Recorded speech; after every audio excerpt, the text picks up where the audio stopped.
Welcome to The Explainer. Today, we're taking a step back from the daily hype and the crazy headlines to look at the massive, global machinery running constantly underneath it all. We're going to dive straight into the fundamental forces that drive cryptocurrency markets and turn all that chaos into absolute clarity. Let's get right into it. Even if you followed the space closely, you've probably experienced that mix of curiosity and intense FOMO. And honestly, it can still feel intimidating when the technical jargon starts flying around. You've definitely asked yourself at some point, why does one project skyrocket out of nowhere while another plummets straight to zero? It can feel completely random, but I promise you, it's really not.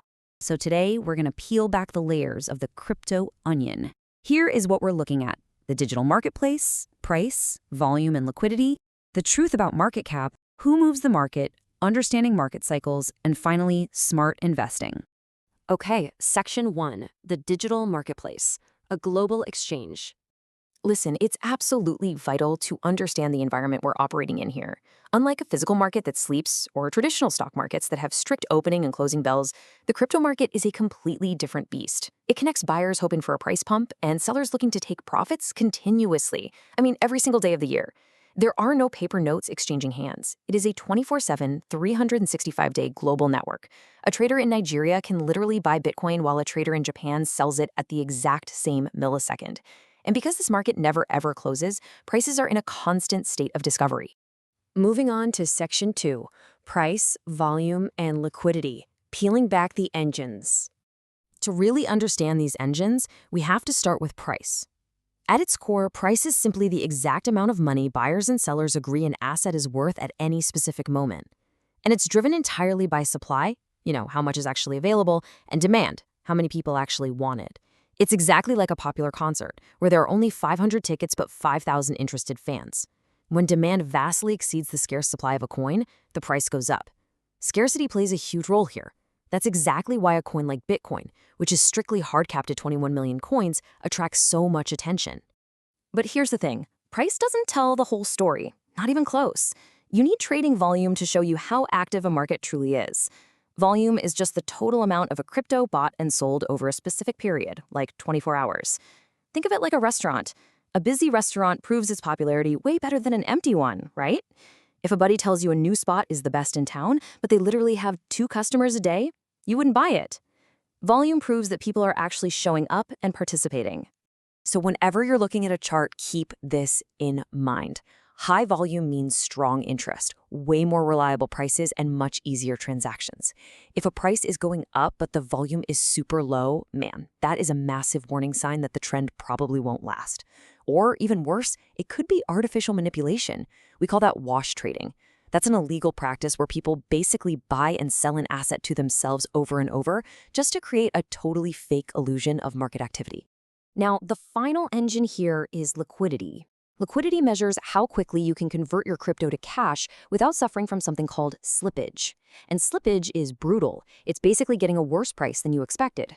For example, say you want to buy a coin at exactly $1, but because there are barely any sellers, your order actually ends up filling at $1.10.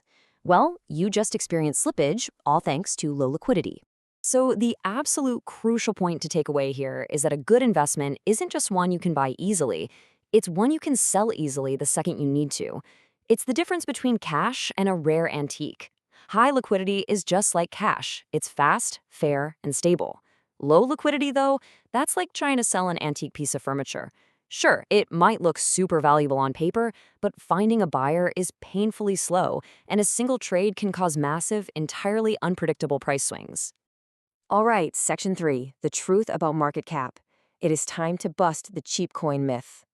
Literally, the biggest misconception out there is thinking a 1-cent coin is automatically cheaper and somehow a better deal than a $1,000 coin. To understand a project's true size and its actual potential, you've got to calculate its market capitalization. And you do this by multiplying the current price by the circulating supply of coins that are actively available. People see a coin priced at a fraction of a penny and immediately think, man, if this just reaches $1, I'll be a millionaire. But they are completely ignoring the supply side of the equation. And this math is exactly why a $1 coin can actually be a much bigger and heavier asset to move than a $10 coin. Just look at Alpha Coin. It costs $10, but with a supply of just 1 million, its market cap is $10 million. Now look at Beta Coin. It's only $1, but because there are 50 million of them floating around, its market cap is $50 million. So Beta Coin is actually 5 times larger than Alpha Coin. Price alone tells you absolutely nothing about the true size of the network. Section 4. Who moves the market? Let's talk about the market participants. So, who exactly is creating all this supply and demand we've been talking about? Well, the market is a giant ecosystem. It's made up of everyday retail investors, folks just like you and me, whose collective sentiment can really push trends. Then you've got the massive institutional funds. These guys are managing billions, and they bring serious capital and credibility to the table. Then we have the whales. These are entities holding enough of an asset to cause major volatility all on their own. When a whale makes a sudden splash, those ripples affect all the smaller fish. And lastly, market makers. These are specialized firms working behind the scenes to keep trades flowing efficiently so you don't suffer that nasty slippage we discussed earlier. Next up, Section 5. Understanding market cycles, the seasons of crypto. So how do all these different participants interact over time? Well, markets do not move in a straight line up or down. They cycle. They cycle through really exciting bull markets completely driven by FOMO, and then scary bear markets driven by fear. But listen, both are completely normal, and honestly, both are necessary. In a bull market, the media hype is just deafening, and overconfidence makes people think prices will go up forever. But eventually, that shifts into a bear market, which is all about falling prices and super negative news. But here's the secret nobody tells you. Bear markets clear out the garbage projects, and they provide the absolute best learning and research opportunities. If you map out the emotional cycle of investing, starting from wild euphoria, crashing down to despair, and slowly crawling back to hope, it totally helps you recognize your own feelings, and that prevents you from making panicked, emotional trades. When the market is in euphoria, that is often when your risk is actually at its highest. And when the market is in despair and everyone is rage quitting, that's historically right where recovery quietly begins. Recognizing this timeline is what keeps you grounded. Finally, Section 6. Investing with smart knowledge, building a long-term strategy. So how do you shift your mindset from treating crypto like a weekend casino trip to operating with a real, solid long-term strategy? Successful investing means managing your risk, diversifying your bags, completely avoiding the hype of guaranteed returns, and making your decisions based on actual information, not just greed. You've got to protect your baseline. Never ever invest your rent or your grocery money. And remember this rule. If a project guarantees your return, just walk away. There are 0 guarantees in any legitimate financial market, period. I highly recommend running every potential investment through this simple checklist to make sure you're prioritizing logic over some random social media hype. Ask yourself, do I actually understand the problem this project is solving? Have I read the documentation? If the price dumped to 0 tomorrow, would I still be financially okay? If you can't confidently answer yes to these questions, you need to take a step back and do some more reading. Always remember, having knowledge doesn't guarantee you profits. But being prepared, that gives you something way more important. It gives you absolute control over your own financial decisions. The crypto industry is evolving so fast, and the investors who actually win in the long term are the ones who treat it like an ongoing education, not a scratch-off lottery ticket.